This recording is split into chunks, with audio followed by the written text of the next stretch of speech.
Yards. To enter something that none of us own, right? The ocean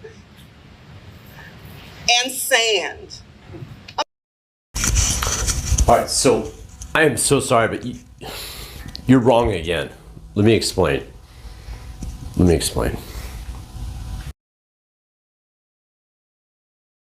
So in contrast to what you said, the city and counties and state woke up one day and realized just how much of the sand people actually owned. So about 50% of all beaches were owned by private parties. They were actually so worried about it, they kind of went on a spending spree to buy everybody out. It was actually one of the motivations why they acquired Bruce Beach, because of that open space. It's one of the last open spaces kind of available in Manhattan Beach. That's a big reason why they acquired it. So here's the article that I'm sure you're referring to regarding how they roped off the beach and you had to walk 1.5 miles down. So it says George Peck, who also owns several hundred acres of land in Manhattan Beach, where Mr. Bruce's property is situated. This strip has been staked off and no trespassing signs put up, and consequently, the bathers yesterday could not get to the beach without walking around beyond Peck's strip of ocean frontage. Sounds racist, right? Keep the blacks off the beach. Even Allison Jefferson, a black historian expert on Bruce Beach, claimed that it was illegal to rope off property on the beach. This was not true. It was very legal and done quite often. Well, that rhetoric that everyone, Hahn, Bradford, that they all spew out to the world, all the mainstream media, it's a lie. Lie. A big fat lie.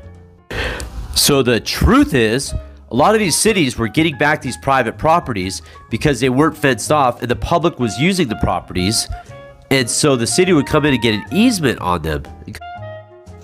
What is a public prescriptive right of access? Along the California coast, the general public has historically used numerous coastal areas, trails to the beach, informal parking areas, beaches, and bluff tops have provided recreational opportunity for hiking, picnicking, fishing, swimming, surfing, diving, viewing, and nature study. California law provides that under certain conditions, long-term public access across private property may result in the establishment of a permanent public easement. This is called a public prescriptive right of easement. So property owners, especially during this time in this area, they had to stake off their properties to keep the public off of them. Therefore, the city could not claim, there's a word, I'll put it back in, could not come and get their property through an easement because the public was already using it. So when the new owners of Hollister Ranch up near Santa Barbara, surf spot I used to surf when I went to school in Ojai, when they closed their gates and closed it off to surfers, here's exactly what happened. The property owner was immediately sued by the Surf Riders Foundation, among other groups, and has been told repeatedly by courts to open the gates to let the public access the beach. In California, when the public has traditionally had access across private land, that bit of land falls under a legal designation called a prescriptive easement, which by law allows the public to continue to use the land. One way to prevent a prescriptive easement. Erection of a barrier. Another method to prevent a prescriptive easement from being acquired is for the owner to construct a wall or other barrier which physically excludes the neighbor from using the owner's property. So long as the impediment is erected within the first 5 years, the easement will not be acquired. End of story. How does CBS News describe the situation? Volunteer police officers were enlisted by a local developer to keep the Bruce's clients from the beach. And what does the Bruce Beach Task Force, that's supposed to be neutral, say about it? They talk all about how guests were forced to walk a half a mile in each direction to get to the water. But there's no mention of why Mr. Peck maybe, put the ropes around his property so he wouldn't get it taken. George Peck was also in a heated debate with the city regarding all the trash that was being left on his property and was blowing onto his property from the Bruce Beach Resort. He was telling the city, hey, you allowed this Bruce Beach here, you need to clean it up. And they're like, hey, it's your property, you clean it up. And so if it was your property and people were putting trash everywhere and you might lose it if you didn't stake it off, put maybe a security guard or two there, wouldn't you do the exact same thing? Be honest with yourself. Yes, you would. It was not a race thing. It had nothing to do with race.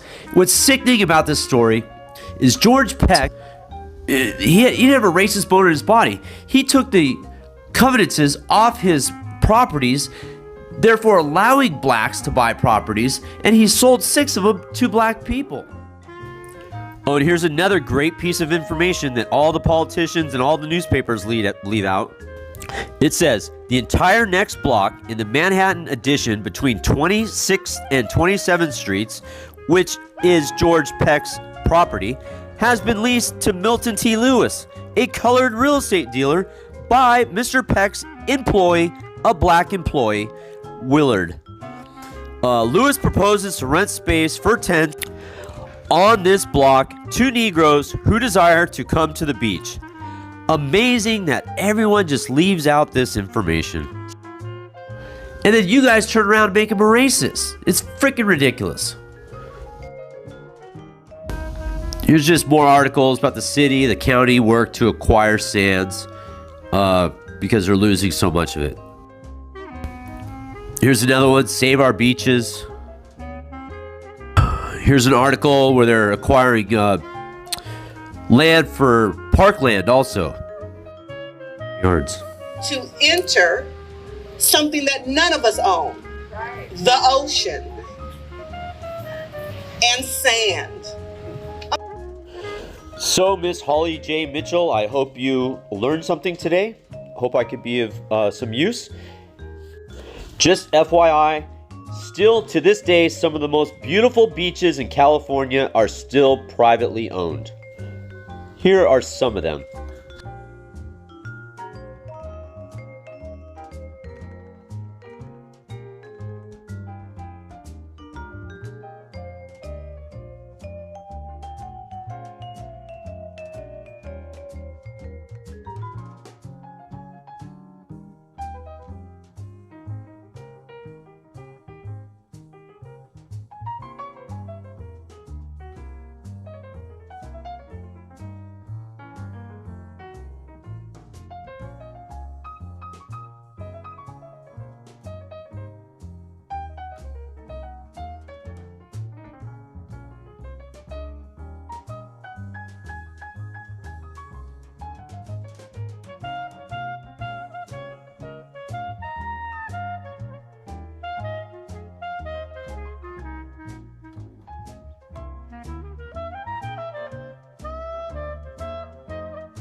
I hope that we all make a commitment that we never want to be those kind of people.